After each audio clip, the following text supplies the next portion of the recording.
오늘 읽은 말씀을 가지고 들음의 축복은 경청의 축복, 다른 말로 뭐 읽음의 축복이라도 상관해 줄 것 같습니다. 가을을 hình dung 하는 말들이 참 많아요. 가을은 남자의 계절이다, 결실의 계절이다만 우리가 흔히 잘 알지만 가을은 무엇보다도 독서의 계절이 아닙니까? 무엇보다 사색의 계절이 아닙니까? 오늘 가을을 맞이하면서 우리가 좀 깊이 묵상하고 생각할 수 있는 그런 은혜가 있으면 참 좋겠습니다. 우리가 오랫동안 신앙생활을 한다고 하지만 왜 만족스럽지 못할까? 그 이유가 무엇일까? 모든 것에는 기초가 참 중요합니다. 신앙도 기본이 참 중요해요. 여러분 신앙의 기초와 출발이 뭔지 아세요?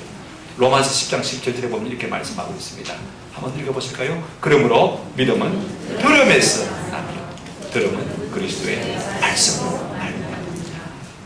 우리가 세상에 돌아가는 이야기 다 들을 필요가 없습니다. 참된 믿음은 우리가 들음에서 나오지만 그 들음은 무엇으로 말미암습니까? 하나님의 말씀으로 말미암는다 그랬습니다. 그리스도의 말씀으로.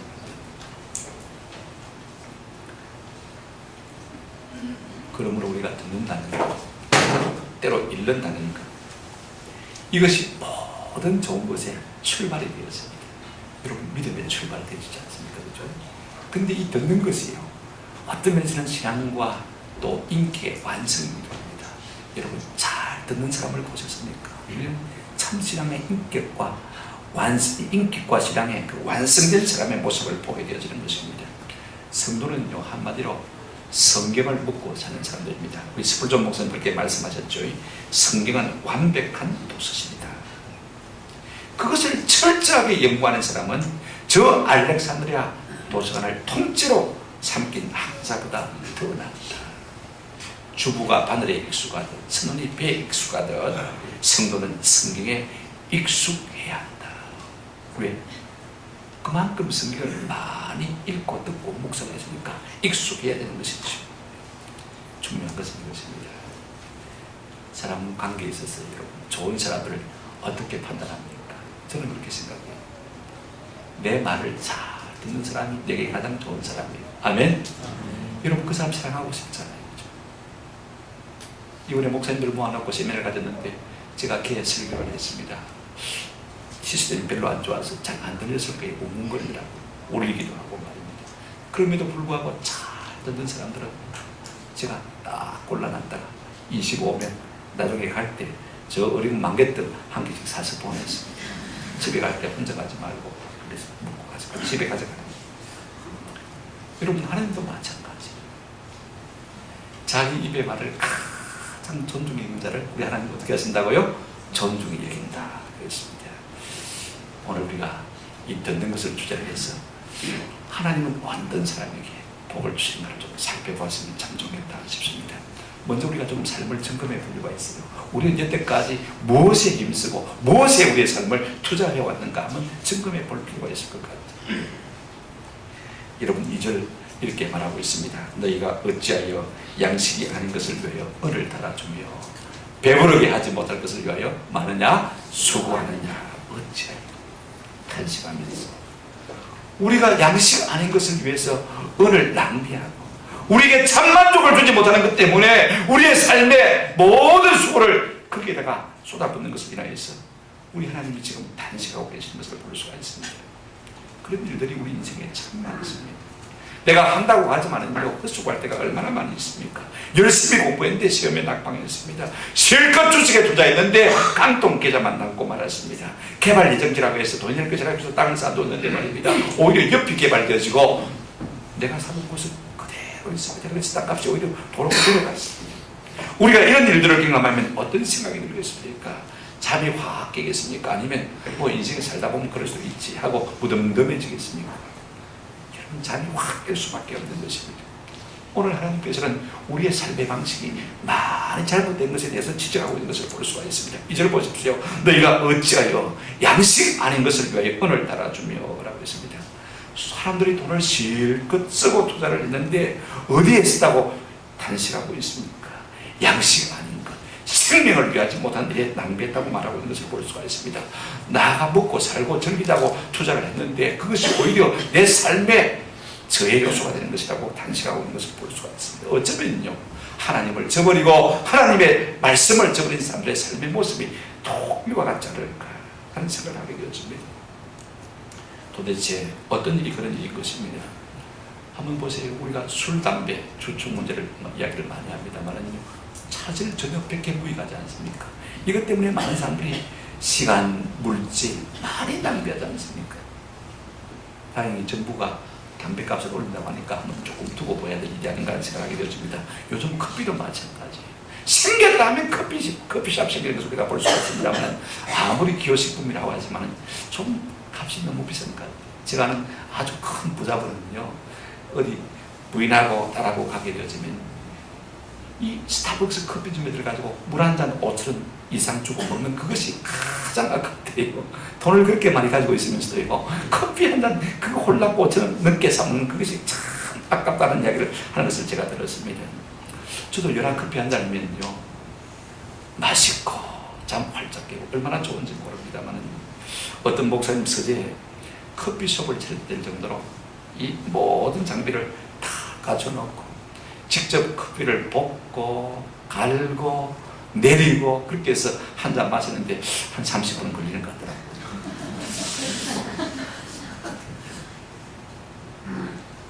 돈도 돈이지만 참 시간이 아까워서 그렇게 못하겠다 싶은 생각이 들어요. 오늘 교회들마다 목사가 바리스타가 되고 교회마다 커피숍을 차려야 교회가 부간다 난리입니다. 한번 따라합시다. 그렇지 않습니다.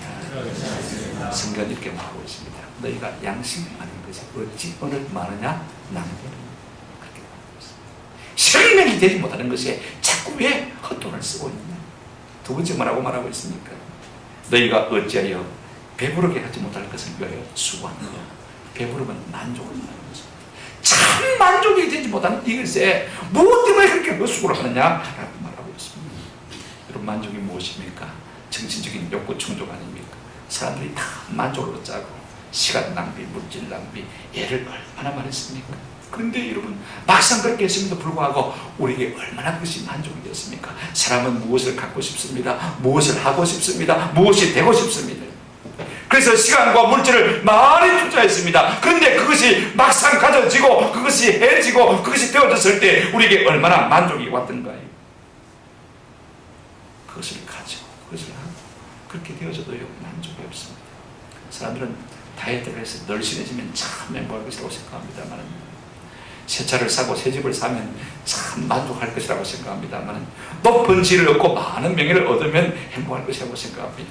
그러나 결단고 그렇지 못한 것을 우리가 주변 사람들 속에서 많이 보지 않습니까? 갖고 하고 되면 만족할 것이라고 생각합니다만, 한번 생각해 보십시오. 전국의 축제라는 축제는 다 다니면 만족할 것 같습니까? 여러분, 전국의 맹산을 다 다녀보면 행복할 것 같습니까? 행가를 타고 하늘을 높이 날아보면 참 만족스러울 것 같습니까? 좋은 낚시 포인트에 가서 낚시를 하면 참 만족스러울 것 같습니까? 물론 만족이 없는 거 아닙니다. 어느 정도 해결이 되어집니다만은요, 사람들은 그 자리에 가서 또 어떻게 합니까? 다음에는 어디 갈까? 다음에 어떻게 할까? 항상 그 공부하는 것을 볼 수가 있습니다. 왜? 만족이 되었으면 그걸로 끝나야 되는데 더 깊은 갈증을 느끼게 되는 것입니다. 그래서 더 자극적인 것, 더 나아가는 것, 더 좋은 것을 자꾸 찾는 것을 볼 수가 있습니다. 이렇게 우리 인생을 향해서 하나님은요, 헛수고하는 인생이다 라고 말하고 있습니다. 거기서 참 만족을 얻지 못하고 있기 때문에 그런 것입니다. 이런 우리 인생을 향해서 우리 하나님께서 어떻게 하십니까? 두 번째로 우리가 생각할 것은요, 이런 우리 인생, 헛수고하고 있는 인생을 향해서 우리 주님이 오라고 부르시는 것을 볼 수가 있습니다. 1절을 한번 같이 읽어보십시다. 다 같이 읽겠습니다. 시작. 오라 너희 모든 목마른 자들아, 물로 나오라. 돈 없는 자도 오라. 너희는 와서 사 먹되 돈 없이 값없이 와서 포도주와 오라. 탄식하며 부르시는 것을 볼 수가 있습니다. 물로 나오라. 오라. 값없이 돈 없이 포도주와 젖을 그렇게 말하고 있습니다.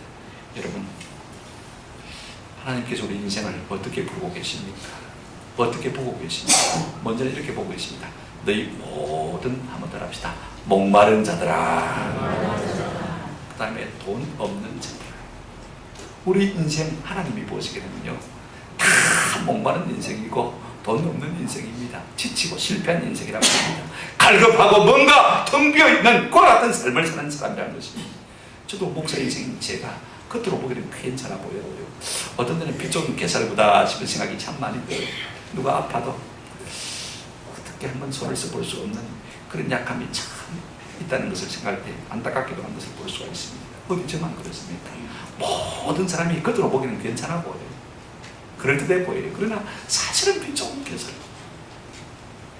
여러분, 지치고 갈급한 인생이다 하는 것을 우리 주님이 분명히 우리를 알고 계신 것을 볼 수가 있습니다. 우리가 얼마나 모으고 얼마나 갖추면 공허하지 않겠습니까? 이런 인생을 향해서 우리 하나님께서 어떻게 행동하고 계십니까? 그 처방이 무엇입니까? 지치고 실패한 인생들로 단시감으로 물로 나오라. 값없이 돈 없이 포도주와 젖을 살아라고 말씀하고 있는 것을 볼 수가 있습니다. 여러분, 저는 이 말씀을 읽을 때 어떤 말씀이 생각났냐면 우리 예수님께서 마태복음 11장 28절 하신 말씀이 생각났습니다. 수고하고 무거운 짐진 자들아 다 마라 내게로 오라. 여러분, 지치고 실패한 인생, 그를 향해서 다 내게 오라라고 말씀하고 계신 것을 볼 수가 있습니다. 여러분은 어떻습니까? 우리 일가 친척 가운데 실패하고 지친 인생이 있으면 오라, 한번 와라, 내한테 와라. 한두 번은 오라 할 수 있겠죠, 그죠? 그런데 다음부터는요, 또 올까 뭐가 됩니까? 겁이 납니다. 나중에는 전화할까조차도 뭡니까? 겁이 나는 것입니다. 왜? 내가 그 문제를 해결할 수 있는 능력이 전혀 없기 때문에 오라고 말할 수가 없는 것입니다. 여러분, 다 내게로 오라. 여기 어떤 기준이 정해져 있는 것도 아닙니다. 어떤 원리가 있는 것도 아닙니다. 누구든지 아무든지 다 오라라고 말씀하고 있습니다. 왜냐하면 우리 주님은 얼마든지 우리의 인생에 지치고 피곤하고 실패하는 문제를 해결해 주시기 때문에 그렇습니다. 우리 인생은 다 하나님 보시기에 수고하고 무거운 짐이 되기 때문에 그렇습니다. 그런데 여러분, 나 오라 그랬습니다만요, 어떻게 해야 우리가 하나님 앞에 나가는 것이 그렇습니까? 이것이 구체적으로 무엇을 의미하는 말씀인 것입니까? 자, 돈 없는 자도 값 없이 포도주와 젖을 사라, 만족을 얻으라, 위로를 받으라고 말씀하지만은 우리가 어떻게 보이자는 하나님 앞에 나아갈 수 있는 것입니까? 2절을 한번 보실까요? 이렇게 말씀하고 있습니다. 같이 한번 읽어보십시다. 시작. 너희가 어찌하여 양식이 아닌 것을 위하여 언을 달아주며 배부르게 하지 못할 것을 위하여 수고하느냐. 그 다음 줄이 참 중요합니다. 같이 읽어보십시다. 시작. 내게 듣고 들을지어다. 그리하면 너희가 좋은 것을 얻을 것이며. 이 본문 전체에서 가장 중요한 말씀이 내게 듣고 들을지어다. 내게 듣고 들을지어다. 우리가 하나님 앞에 나가는 것은요, 그분에게 곧 듣는 것이 되는 것입니다. 듣더라도 잘 듣는 것인 것입니다. 그래서 우리 하나님께서는 우리 지치고 실패한 인생들을 향해서 내게 나와서 내 말을 들으라 라고 간곡히 부탁하는 것입니다. 내게 듣고 들을지어다. 잘 들으라고 말씀하고 있습니다. 내 말을 듣고 연구해라 그렇게 말씀하고 있지 않습니다. 내 말을 잘 들으라, 시험 칠기다 그렇게 말하고 말하지 않습니다. 듣기만 해라, 잘 듣기만 해라 그렇게 말씀하고 있는 것입니다. 여러분, 우리 인생이 하나님 앞에 드릴 수 있는 가장 좋은 선물, 가장 좋은 예물, 가장 좋은 예배가 무엇이라고 생각합니까? 한번 더 합시다. 하나님께 잘 듣는 것입니다. 여기에 뭐 돈이 드는 거 아닙니다.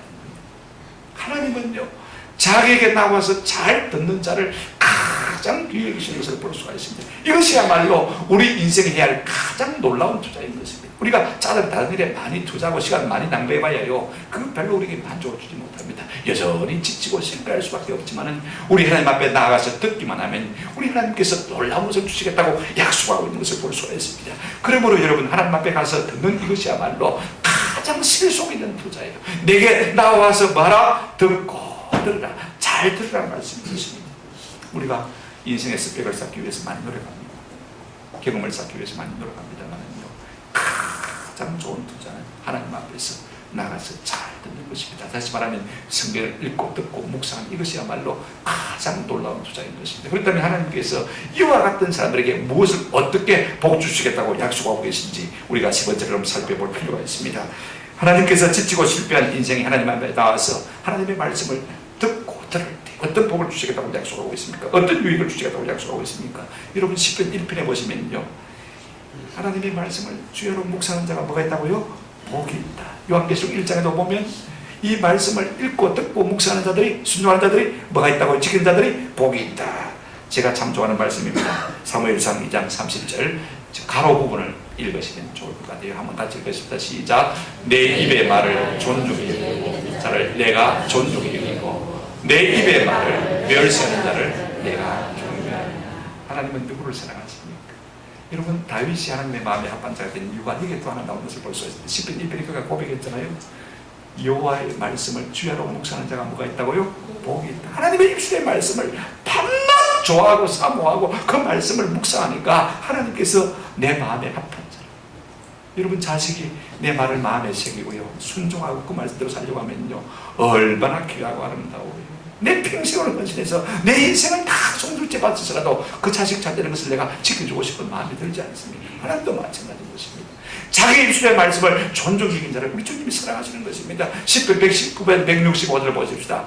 여러분, 이렇게 말씀하고 있습니다. 같이 읽어보십시다. 시작. 주의 법을 사랑하는 자에게는 큰 평안이 있으니 그들에게 장애물이 없으리라. 주의 말씀을 사랑하는 자에게 뭐가 있다고요? 큰 평안이 있다고 했습니다. 그들에게 뭐가 없다고요? 장애물이 없다.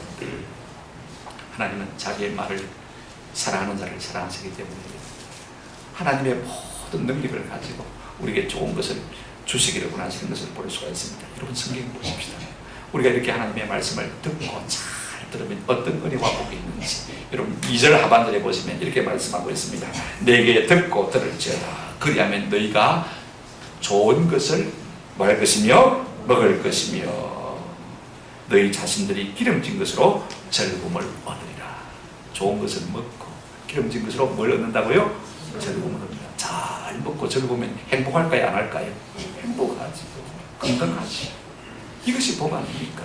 우리 인생이 사는 것이 잘 먹고 즐기자고 사는 것인데 이게 누구에게 주어지는 것입니까? 하나님의 말씀을 잘 듣는 자에게 주어지는 복인 줄로 믿습니다. 더 놀라운 것은요, 우리가 하나님의 말씀을 잘 듣고 들으면요 여러분, 원기소가 필요한 게 아닙니다. 우리의 영혼이 소생합니다. 한번 성경에 보십시다. 3절 시작. 너희는 귀를 기울이고 내게로 나와 들으라. 그리하면 너희 영혼이 살리라. 여기까지만 읽겠습니다. 그리하면 너희 영혼이 말이라 살리라. 아무리 우리가 영적으로 침체되어 있고 낙심천만한 상황일지라도 우리 하나님 앞에 나아가서 하나님의 음성을 들으면 살게 될 줄로 믿습니다. 저도 얼마 전에 마음이 가운데서 영 살 것 같지가 않아요. 낙심이 되고 날렸습니다. 하나님 말씀을 주시라 살리죠. 근데 새벽에 느닷없이 하나님께서 말씀하셨어요. 성경 장절을 말씀해 주셨고 하나님 내가 더 잘 아는 말씀인데요 그래도 펴서 읽으라고 했어요. 그래서 소리내서 읽었습니다. 읽는 순간에 그 말씀이 제게 생기가 돼서 돌아왔어요. 할렐루야. 놀랍더라고. 말씀이 놀라워. 내 심령이 살아났어요. 그런 예를 들자면요 이런 의미할 수 없는 것이죠. 세 번째로 하나님의 말씀을 잘 듣고 살아가는 자에게 어떤 은혜를 주십니까? 3절 하반절에 내가 너희를 위하여 영원한 언약을 맺으리니 곧 다윗에게 허락한, 한번 따라 합시다. 확실한 은혜이니라. 우리 하나님께서 주의 입술의 말씀을 존중히 여긴 자, 사랑하는 자를 확실한 은혜로 보장해 주겠다 약속하고 계신 것을 볼 수가 있습니다.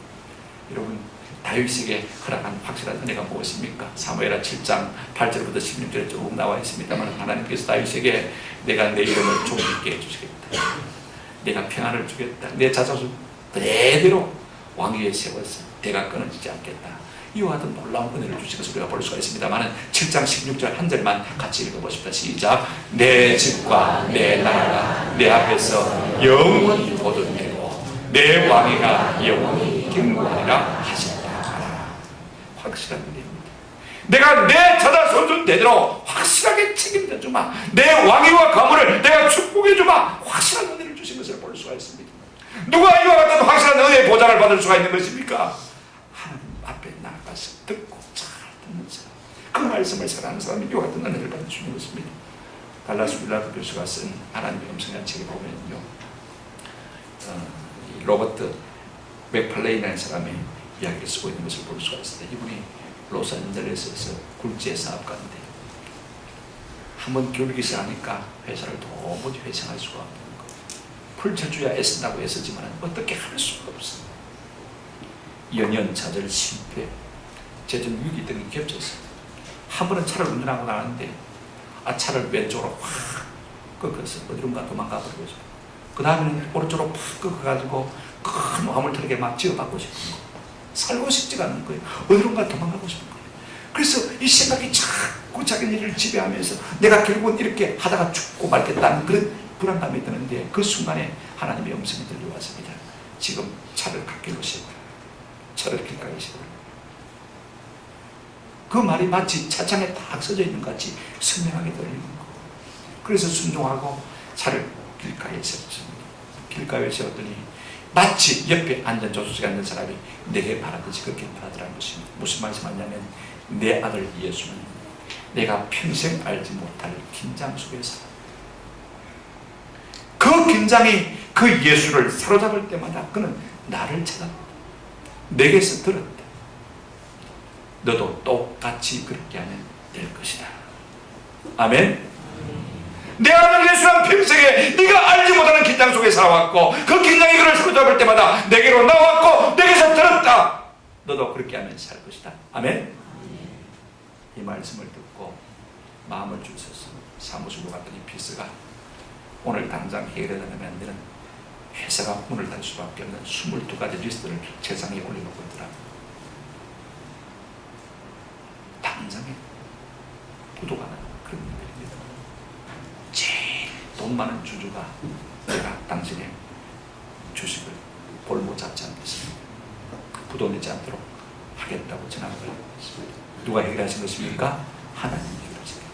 제일 우선적인 문제가 해결되니까 그 다음 22가지 문제가 2, 3일 내에 다 해결이 되었습니다. 할렐루야. 오늘 우리의 문제가 무엇인지 아세요? 하나님 앞에 나아가서 듣지 않기 때문에, 하나님이 내게 무엇을 말씀하실 것인지를 듣지 못하기 때문에 우리의 심령이 자꾸 공부하고 실패하는 것입니다. 우리가 주의 말씀을 들으면 살게 될 줄로 믿습니다. 확실한 은혜를 누리게 될 줄로 믿습니다. 뿐만 아닙니다.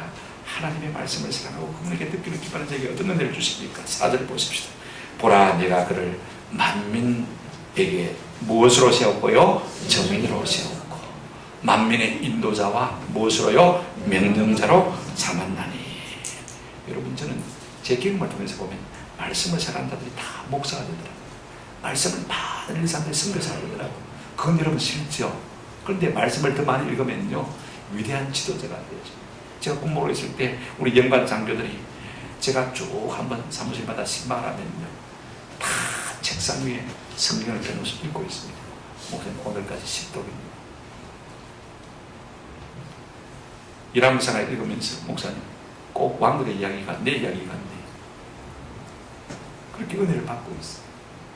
그런 분들이 다 장군되더라고요. 하나님께서 높이시더라고요. 나는 부족해도 하나님께서 존귀케 하시면 끌어내릴 자가 없을 줄로 믿습니다. 하나님의 입술의 말씀을 귀히 여기고 사랑하는 사람을 어떻게 하나님께서 멸시할 수 있겠습니까? 존귀하게 여기시는 은혜가 있는 것입니다. 사이동교회 김철봉 목사님, 유부 목사 모임에서 나의 목회라는 제목으로 특강을 한 시간 했는데, 그 중에서 제가 참 감격적인 것은요, 이분이 별로 하나님께서 보았던 은혜를 주는 것이 아니다 싶은 생각이 들어요. 어떤 책보다도, 저는 다른 일반 책보다 참 좋아하거든요. 이분은 오로지 성경, 어릴 때부터 그랬는데 참단 많은 지식을 가지고 읽어도 눈만 피곤할 뿐이고 그게 만족이 없습니다. 오직 한 권의 책의 사람, 하나님의 말씀의 책의 사람이 되면 하나님께서 높이시고 평강의 길로 인도해 주실 줄로 믿습니다. 인도자와 명령으로 삼아. 어디 가면 김철목에 뜨면요, 부목사 10명이 양쪽으로 도예를 탁 해요. 이야, 참 저런 존귀함이 어디서 있습니까? 마음으로 존중해서 참 여기는 그 존귀함이 어디서 오는 것입니까? 저는 부탁을 드립니다. 남은 시간 저는 좀 더 게을러 드릴 것입니다. 한번 더 합시다. 바쁜 것이 게으른 것이다.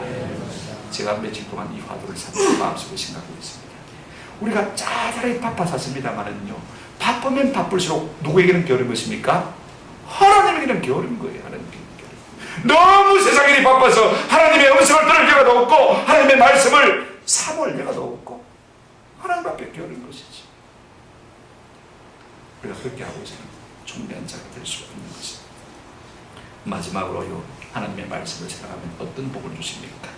5절 한번 같이 읽도록 하시겠습니다. 다 같이 시작. 보라, 네가 알지 못하는 나라를 네가 부를 것이며 너를 알지 못하는 나라가 내게로 달려올 것을 여호와 내 하나님 곧 이스라엘의 거룩하신 이로 말미암으리라.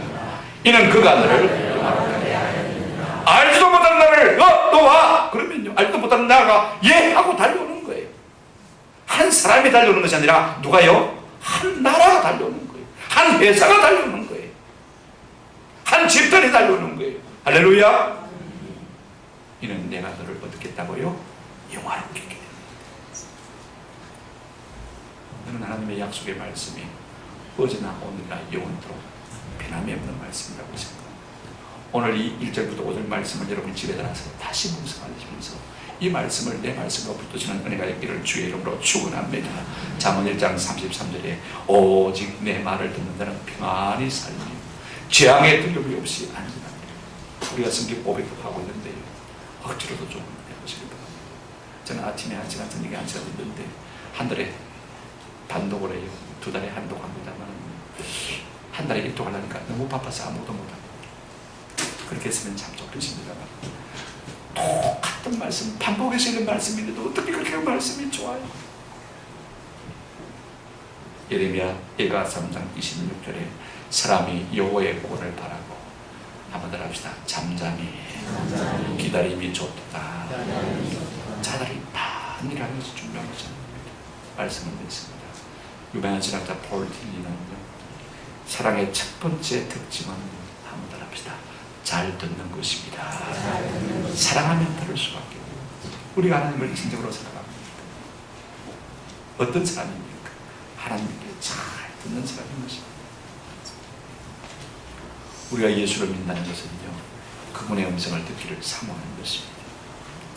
그분 앞에 듣기 위해서 머무는 것은 깨닫고 게으름이나 나태함이 것입니다. 여러분, 소모가 아닌 거룩한 자인 것입니다. 마르다는 부엌에서 예수님을 대접하기 위해서 열심히 동무서를 했습니다만 마르다는 예수님의 발 앞에 앉아서 주의 말씀을 듣습니다. 누가 좋은 선택했다고요? 우리 예수님, 마리아가 더 좋은 선택했다고 했습니다. 그래서 유진 피터스 목사님은 때로 우리가 하나님을 위해서 무엇을 할 때 무엇을 하는 것보다도 한번 더 합시다. 하지 않는 것이 더 복될 때가 있다. 차라리 열심히 일하는 것보다도 그분의 음성을 듣고 그분의 말씀을 마음에 새기고 묵상하는 이것을 훨씬 더 우리 주님이 기뻐하신다는 것입니다. 한번 멜빈슨 백기라는 소설에 보면 한 성인이 하는 이야기가 나옵니다. 흰 고래 모비딕이 등장했을 때 포행선의 모든 사람들은 긴장하면서 분주하게 움직입니다. 그런데 오직 한 사람만 아무 일도 하지 않은 채 가만히 있다는 것입니다. 노를 잡지도 않고 땀을 흘리지도 않고 소리를 지르지도 않고. 여러분, 그 사람이 어떤 사람이겠습니까? 선장도 아닙니다. 어떤 사람이냐? 작사를 맡은 사람인 것입니다. 그는 고요하게 침착하게 있었던 것입니다. 오늘 우리가 인생에서 승리의 한 방을 달리기 위해서 교란하게 분주하게 땀을 흘리며 일하는 것보다도 하나님 앞에서 하나님의 음성을 기다리며 듣는 이 자세가 훨씬 더 중요한 줄로 믿습니다. 저는 우리 모두가 이와 같은 성도가 될 수 있기를 주의 이름으로 축원합니다. 잠언 8장 34절에 누구든지 내게 들으며 날마다 내 문 곁에서 기다리며 문설주 옆에서 기다리는 자는 뭐가 있나니? 복이 있나니. 그랬습니다. 바쁜 것이 게으른 것입니다. 바쁘다면 하나님 앞에 게으른 것입니다. 말씀을 듣느라 좀 게을러지더라도 우리가 말씀 앞에 있으면요, 하나님 우리를 사용하시면 한 방의 능력이 나타나게 될 줄로 믿습니다. 이와 같이 쓰임받는 저와 여러분 되시기를 우리 주님의 이름으로 축원합니다. 아멘.